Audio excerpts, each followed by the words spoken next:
Chronicle crew and new friends. We're still here at Cathedral Gorge State Park in Nevada, but we're following up with now the things that we love about living life on the road. Number one, it's great for my astronomy passion.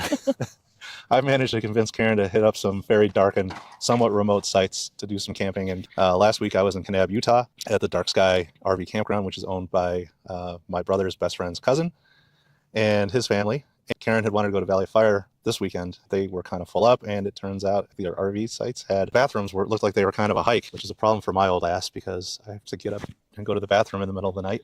And even though I have this really cool pee bottle thing, Karin hates it. So I only use that in emergencies. Okay, I do have to say, when you used it this morning, I did not hear pee going in. You never hear pee going in. You're always asleep. No, I was awake, but I didn't hear the pee going in. Yeah. So if you have one of those little bottles, it actually was pretty silent. This one has a special spout, too, for women to use. So it can be used by women and men. I can make it to the bathroom. Number 2, things we love about living on the road. Total mobility. We can come and go when we want. We don't have to say, we need to be here, we need to be there. And we've done a pretty good job at not scheduling things very far ahead, maybe 2 days, 1 day ahead. I like that because you can change your mind, you can change directions of where you want to go, you can stay at someone's house a lot longer.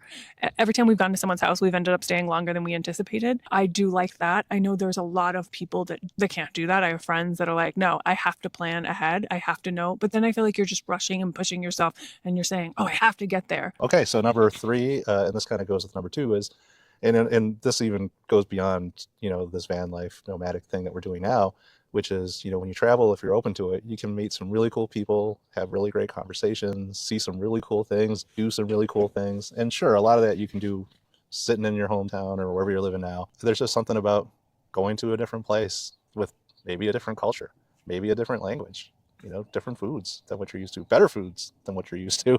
There are just some things that are better regional or nationally cooked in their home areas, and that's just how it is. I totally agree. Number 4, definitely what I love, even though it's interesting that in the last video we said traveling, what we miss is our family and our friends from back east, but being able to travel across the United States, what I love is the fact that we have been able to go to Tennessee, which we had never been to before, Chattanooga, shout out, and we got to spend quality time with our friends. We made that plan the day before.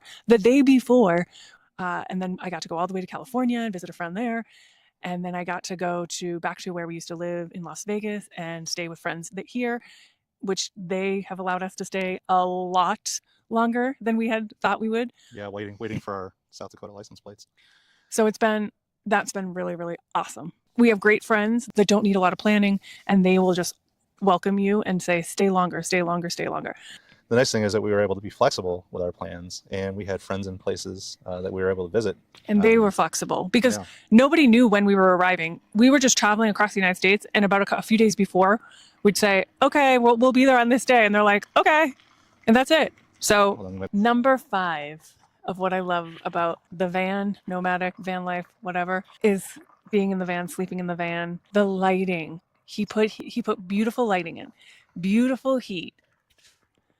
TV, the Starlink. Thanks, he put in a ceiling fan. I mean, it is comfy, cozy, but I love it. I prefer to actually be in the van. I just love it. Which was a surprise to me.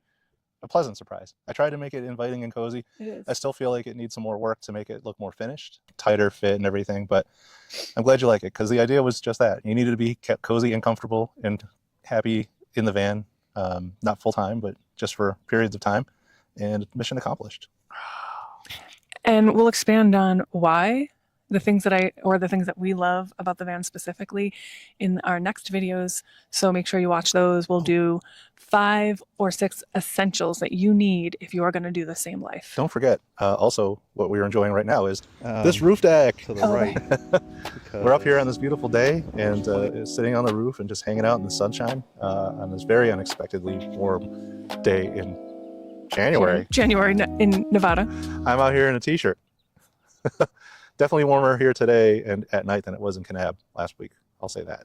Oof, that was chilly, but awesome. Thanks for watching, everyone. Please like, subscribe, share, and comment. Love to hear from you. Until next time. Bye. Bye. Hey guys, welcome to my channel. Hey guys. There's more to